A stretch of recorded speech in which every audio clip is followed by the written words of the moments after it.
Many people with pain in their wrists are afraid they might suffer from carpal tunnel syndrome, this tightness here in the wrist, and need surgery to get rid of the pain. After having seen this video, you'll understand how and why such a syndrome develops and what you can do about it if you're affected by it, or how to never develop one in the first place. I'm Liebscher Bracht, and I claim that almost all such surgeries are not necessary, and you will understand why right after this video. In the second part of this video, I'll explain how you could trigger this tingling feeling associated with carpal tunnel syndrome all by yourself. And, of course, how to get rid of it quickly. Let me now explain to you how and why carpal tunnel syndrome develops. First, where does it occur, and then what exactly happens? Watch this. If you make a fist like this, you can see here how your tendons bulge up. Can you see that? When you clench, something is moving. And this movement stops here. And this is the backstory. We have tendons that lead to our muscles to transfer forces. And if there's too much tension in this system, which is often the case in the forearm, because the tensor and flexor muscles in here create a tension band, then you have a problem. It's like a rope that starts here, runs across your wrist, and ends up here. And this rope, due to the shortening of the muscles, the matting up of the fascia, the mounting tensions in here, becomes increasingly harder. And since the muscles and the tendons have to transfer these forces, the moment these forces increase, the tendons become inflamed, they swell up, become thicker. The tendons run here, and above them, there's a ribbon that crosses. Let me show you here. It runs across here, kind of enclosing the tendons. And if you consider, there are tendons that swell up, then this ribbon is increasingly pressed upon from underneath, and the nerve that runs underneath this ribbon and above the tendons trigger this tingling sensation, the pain, and also muscle fatigue. Because the muscles degenerate since they become undernourished. All this originates with too much pressure building up here. In a nutshell, excessive tension of the muscles and matted fascia leads to increasing tightness here. And what should you do as someone facing this problem? To get rid of this tightness,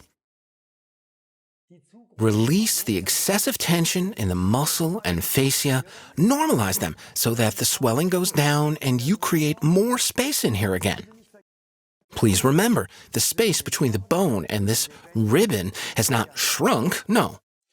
But the tendons in there have swollen up and take up more of that space.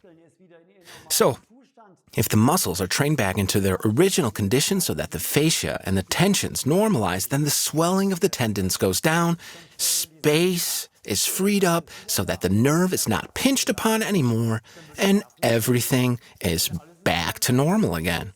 And now consider what happens in surgery. Really? Well, you just cut the ribbon here, because something in there is swollen up too much, becomes too thick, and thus takes up space. So you cut that ribbon, and of course, presto, you have more space. And the symptoms will disappear. But do we really want to do that? Cut into this marvel of human biology, so skillfully and perfectly developed and arranged? Do we really want to cut into this? Discarding this ribbon as something we don't need, and claim that this truly heals a patient. Now, I don't want to rule out that there are some rare situations where the structures beneath this ribbon have changed in such an irreversible way that surgery is called for, but that's not really the case that often. So, what exactly is the cause of a carpal tunnel syndrome? It's our way of life. We use our flexors excessively. Type on our keyboards, click on our computer mouse, which involves this bending movement, A familiar tune for piano players who know exactly what we're talking about here, these permanent flexor activities that really add up. We actually did the math. For about 2.5 months, all these little flexor movements, each one only a couple of grams, but over time, they add up to 2.5 metric tons. Every action causes a contraction. Every contraction is followed by some residual contractions. And that is the reason why so many people have pressure here that is mounting. And the result is a tennis arm, painful cramps in the tensor muscles, arthrosis in the wrist joints, inflammation of the tendons, carpal tunnel syndrome, painful cramps in the flexors, and a golfer's elbow. This is one cause that is always linked to excessive tensions. And the solution is absolutely simple. Always stretch the flexors and bend back your hands to stretch them. The best thing would be to simply do our exercises. I'll give you the link shortly, because this is the most time-efficient exercise to get rid of these excessive tensions and to keep them at a normal and low level to prevent any of these issues.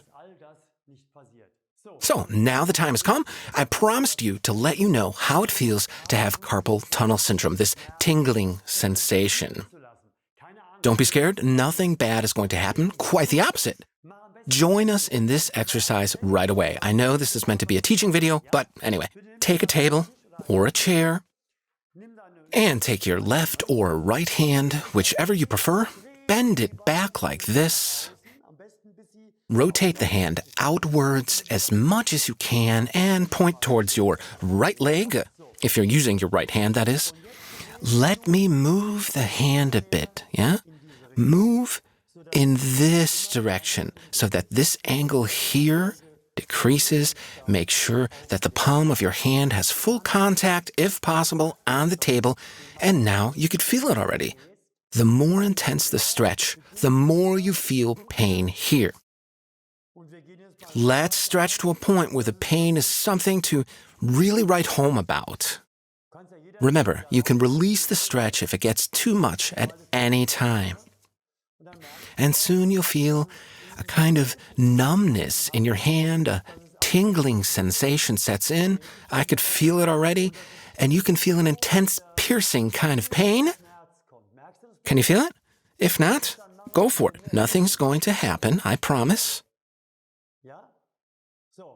And that's exactly the pain people with carpal tunnel syndrome have to endure, but unlike you, they can't just leave this situation that easily, because everything is so swollen up in their wrists, and the tension we trigger on purpose by employing this acute angle is, in their case, the result of tightness in their carpal tunnel, the swollen up structures in there. The feeling is the same, but unlike us, they can't exit the painful situation. Now you could feel this tingling and numbness like 1,000 needles. Move your fingers, and everything returns to normal for you. But you can trigger these symptoms by bending your hand back just the way we did. And guess what the main exercises are to address this problem and to make this syndrome disappear without surgery? Well, doing what we just did and also going in the opposite direction. I think we can agree that this information should reach as many people as possible. That's why you should please share this video, preferably with people who are facing an upcoming surgery dealing with this issue. How everything is connected is so exciting to know that even those who simply want to prevent the syndrome will be interested in learning about this. So help us. Share this video. If you want to do additional exercises, up here you can find the most effective ones, and down here you'll find more of our educational videos, because I think it's important that our children also understand what's happening in our bodies. So click over there and you have an entire library of videos with information about our body. Bye-bye.